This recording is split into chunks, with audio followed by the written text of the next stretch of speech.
মহিষাসুৰ বধৰ কিছুদিন পিছত শুম্ভ আৰু নিশুম্ভ নামৰ দুজন অসুৰ ভাতৃ মহাপৰাক্ৰমী হৈ উঠিল। তেওঁলোকে দেৱতাসকলক পুনৰ অপসাৰণ কৰিলে। স্বৰ্গহাৰা আৰু ৰাজ্যভ্ৰষ্ট হৈ অনাই বনাই ঘূৰি ফুৰোঁতে হঠাৎ দেৱীৰ পূৰ্বৰ প্ৰতিশ্ৰুতিৰ কথা মনত পৰিল আৰু হিমালয় পৰ্বতৰ নামনিত দেৱীক একান্ত চিত্তে আৰাধনা কৰিবলৈ ধৰিলে।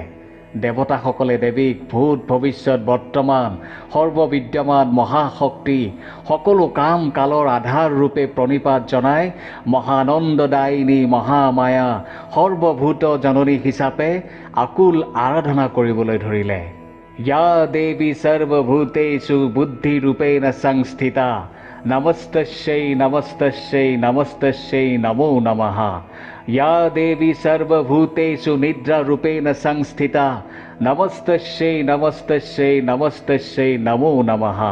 ইয়া দেৱী সৰ্বভূতেষু ক্ষুধাৰূপেণ সংস্থিতা নমস্তস্যৈ নমস্তস্যৈ নমস্তস্যৈ নমো নমঃ।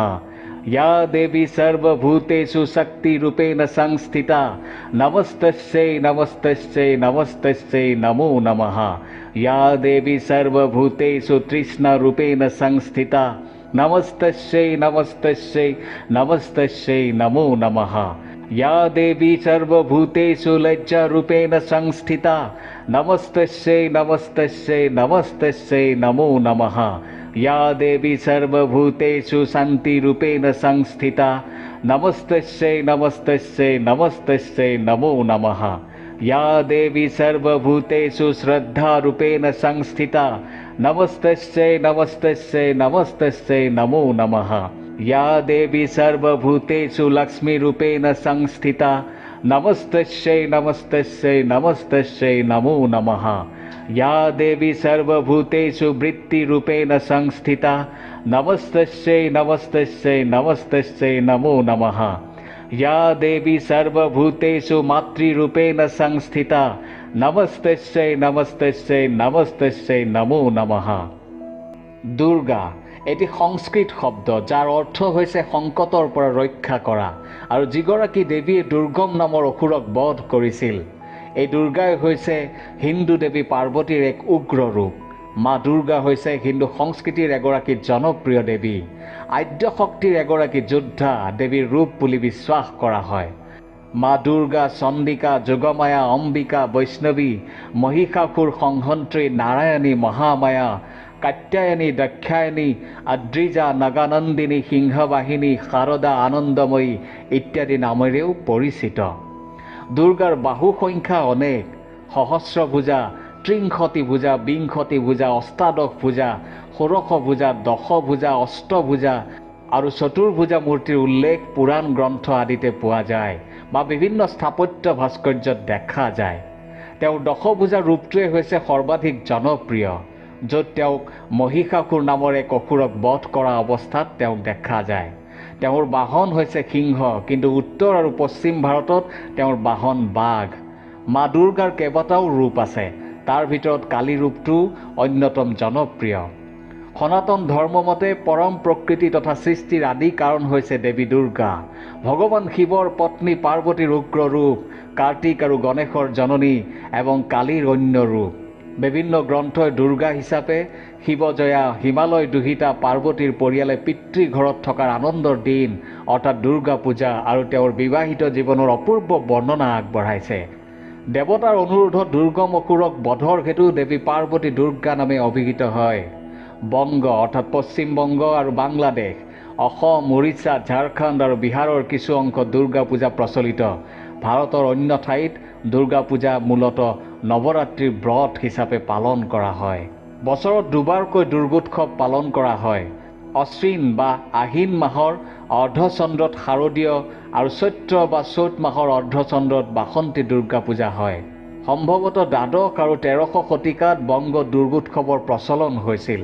কিংবদন্তি অনুসৰি ৰাজঘাটৰ তাহিৰপুৰৰ ৰজা কংস নাৰায়ণে প্ৰথমতে সম্বৰত শাৰদীয় দুৰ্গা পূজা আৰম্ভ কৰিছিল আৰু তাৰ পিছত নেত্ৰকোনা জিলাৰ মেন্দিপুৰ গাঁৱৰ মাথবাৰীত দুৰ্গা পূজা আৰম্ভ কৰিছিল। দেৱী ভাগৱত পুৰাণৰ মতে হিৰণ্যাক্ষৰ পুত্ৰ ৰুৰুৰ বংশধৰ দুৰ্গমে অসুৰৰ বঞ্চনা আৰু সাগৰ মন্থনৰ সময়ত পিতৃৰ হত্যাৰ প্ৰতিশোধ ল'বলৈ ব্ৰহ্মাক ঘোৰ তপস্যা কৰিছিল। দুৰ্গম অসুৰৰ তপস্যাত সন্তুষ্ট হৈ ব্ৰহ্মাই তাক কি বৰ লাগে সুধিছিল। তেতিয়া দুৰ্গম অসুৰে কৈছিল, হে ব্ৰহ্মদেৱ, আপুনি যদি মোক বৰ দিবই খুজিছে তেন্তে মোক এনেকুৱা এটা বৰ লাগে যে মোক যাতে এগৰাকী অনাবদ্ধ নাৰীৰ বাহিৰে কোনেও মাৰিব নোৱাৰে। দুৰ্গামাসুৰৰ কথা শুনি ব্ৰহ্মাই ক'লে, তথাস্তু। ব্ৰহ্মাৰ বৰ পাই দুৰ্গামাসুৰ অহংকাৰী হৈ পৰিল আৰু সেই শক্তিৰে চাৰিওফালে চৰম বিশৃংখলতা অন্যায় আদি কৰিবলৈ আৰম্ভ কৰিলে। তাৰ অত্যাচাৰ আৰু ধ্বংসৰ ফলত ত্ৰিভুৱন বিধ্বস্ত হৈ পৰিল। শক্তি আৰু বিজয়ৰ মদ্যপান কৰি অসুৰে চতুৰ্বেদ দখল কৰাৰ সময়ত দেৱী মহামায়াই সৃষ্টিৰ ভাৰসাম্য ৰক্ষাৰ বাবে দহমুখী শুভ দেৱী হিচাপে আৱিৰ্ভাৱ হৈ দুৰ্গামাসুৰৰ বিৰুদ্ধে যুদ্ধ ঘোষণা কৰে। বিন্ধ্যাচলত 10 দিনীয়া যুদ্ধত দেৱী আৰু তেওঁৰ বিভিন্ন ৰূপ গুজ্জাকালী, ছিন্নমস্তা, ত্ৰিপুৰা, ভৈৰৱী আদিয়ে দুৰ্গামাসুৰৰ কোটি কোটি সৈনিকক হত্যা কৰে। তাৰ পিছত দেৱীয়ে চোকা ত্ৰিশূলেৰে দুৰ্গামাসুৰক বধ কৰি চতুৰ্বেদ আৰু সকলো মন্ত্ৰ উদ্ধাৰ কৰে। দেৱী ইমান সৰ্বশক্তিমান, ক্ষমাশীল, পৰমা জননী দেৱীয়ে তেতিয়া অনুতাপ কৰা দুৰ্গামাসুৰক অদ্বিতীয় ব্ৰহ্মৰ জ্ঞান দি মোক্ষ প্ৰাপ্তিত সহায় কৰিলে। দেৱী দুৰ্গা নিজে সচ্চিদানন্দময়ী পৰম ব্ৰহ্মস্বৰূপ আধ্যাশক্তি মহামায়া, যি সময় বা সময় সৃষ্টিৰ মাজতে সীমাবদ্ধ নহয়, যি সময় চিৰন্তন সত্য, সেই সময় মহাকাল শিৱই চেপি ধৰে আৰু মহাকালক ভৰিৰ তলতে ৰাখে দেৱী মহামায়ে। তেওঁ হৈছে পৰম প্ৰকৃতি। কেৱল নিৰ্জীৱ পদাৰ্থই নহয়, দেৱীৰ শক্তিয়ে ব্ৰহ্মাক সৃষ্টি কৰে, বিষ্ণুক লালন পালন কৰে আৰু ৰুদ্ৰক ধ্বংস কৰে। মহিষাসুৰ মৰ্দিনী চণ্ডী আৰু দুৰ্গতি নাশিনী দুৰ্গা এক অবিভাজিত প্ৰতিমূৰ্তিত প্ৰতিষ্ঠিত।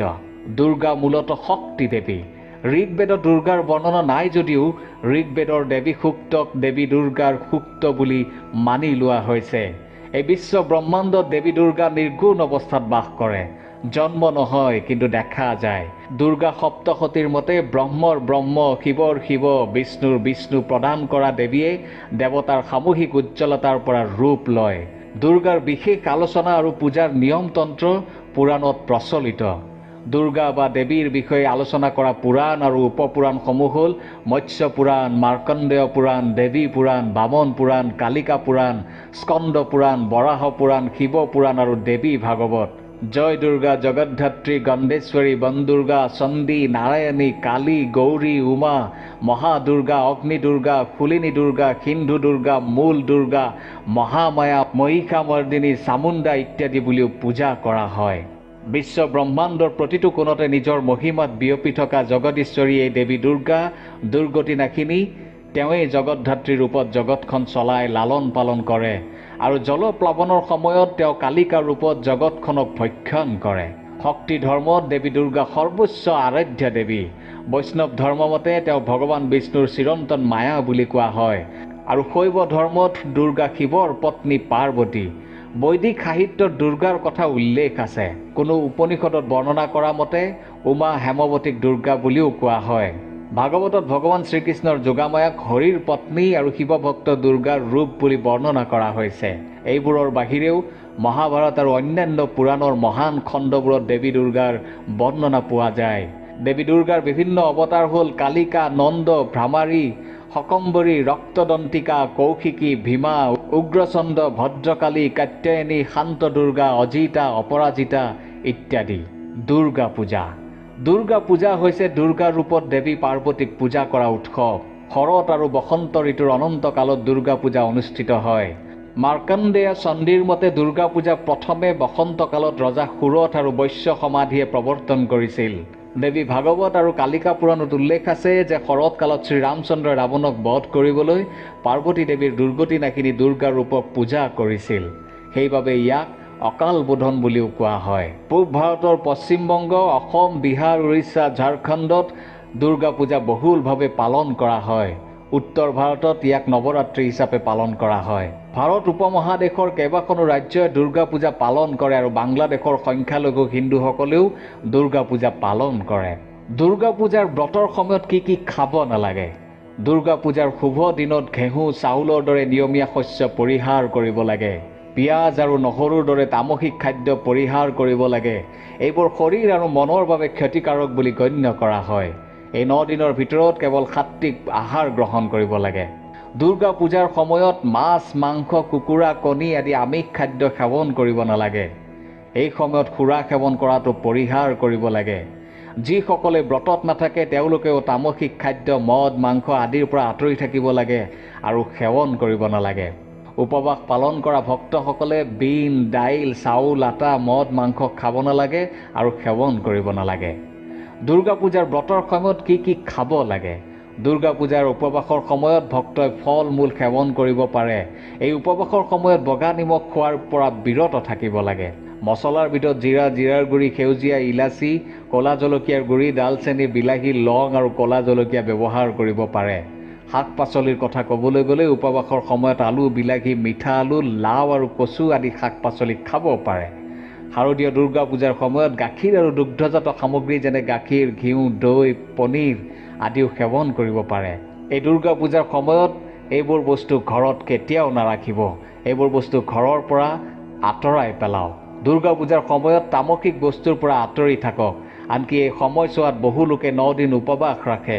এনে পৰিস্থিতিত নৱৰাত্ৰি আৰম্ভ হোৱাৰ আগতে ঘৰৰ পৰা কণী, মাংস, সুৰা, পিঁয়াজ, নহৰু আদি সকলো বস্তু আঁতৰাই পেলাওক। ভগ্ন মূৰ্তি ঘৰত ৰখাটো শুভ বুলি গণ্য কৰা নহয়। এনে পৰিস্থিতিত যদি আপোনাৰ ঘৰত কোনো ভঙা মূৰ্তি বা ছবি থাকে তেন্তে নৱৰাত্ৰিৰ আগতে অৰ্থাৎ দুৰ্গা পূজাৰ আগতেই আঁতৰাই পেলাওক। ঘৰত বন্ধ ঘড়ী থকাটো শুভ বুলি গণ্য কৰা নহয়। কোৱা হয় যে ইয়াৰ ফলত সফলতা লাভ কৰাত বা সফলতা গঢ়িবলৈ বাধাৰ সৃষ্টি হয়। এনে পৰিস্থিতিত নৱৰাত্ৰিৰ আগত বা দুৰ্গা পূজাৰ আগত ঘৰত পৰি থকা যিকোনো বেয়া ঘড়ী তৎক্ষণাত আঁতৰাই পেলাওক। ভঙা বাচন বৰ্তন, ফটা পুৰণি জোতা চেণ্ডেলেও ঘৰলৈ নেতিবাচক শক্তি আনে। গতিকে মা দুৰ্গাক আদৰণি জনোৱাৰ আগতে এইবোৰ তৎক্ষণাত আঁতৰাই পেলাওক। যদি আপোনাৰ পাকঘৰত নষ্ট হোৱা আচাৰ বা তেনেধৰণৰ আন কোনো বস্তু পৰি আছে তেন্তে তাক সোনকালে ঘৰৰ পৰা বাহিৰত উলিয়াই দিয়ক। প্ৰিয় দৰ্শক, দুৰ্গা পূজাৰ সময়ত কি কৰিব লাগে বা কি কৰিব নালাগে বুলি কোৱা কথাখিনি আপুনি মানিবও পাৰে বা নামানিবও পাৰে। তথাপি এটা কথা কোৱাটো উচিত হ'ব যে বহুতেই কয় যে ঘৰত কিছুমান বস্তুৱে নেতিবাচকতা অৰ্থাৎ নেগেটিভ প্ৰভাৱ পেলায়। উদাহৰণস্বৰূপে যিখন ঘৰ চাফ চিকুণ নহয়, লেতেৰা হৈ থাকে, তেনে ঘৰত কেতিয়াও লক্ষ্মী বাস নকৰে। এতিয়া ইয়াতে লেতেৰা মানে কেৱল ঘৰৰ কোঠাৰ লগতে ঘৰৰ আগফাল পিছফাল লেতেৰা হৈ থকাৰ কথাই কোৱা হোৱা নাই। ইয়াত সেই ঘৰখনত থকা মানুহৰ মনটোৰ কথাও কোৱা হৈছে। এইটো সঁচা যে যেতিয়া মানুহৰ ভিতৰখন লেতেৰা হৈ থাকে তেতিয়া সেই মানুহ ঘৰৰ সকলো লেতেৰা হৈ থাকে। গতিকে কথাখিনি আপুনি মানিবও পাৰে আৰু নামানিবও পাৰে। সিদ্ধান্ত আপোনাৰ হাতত। ধন্যবাদ।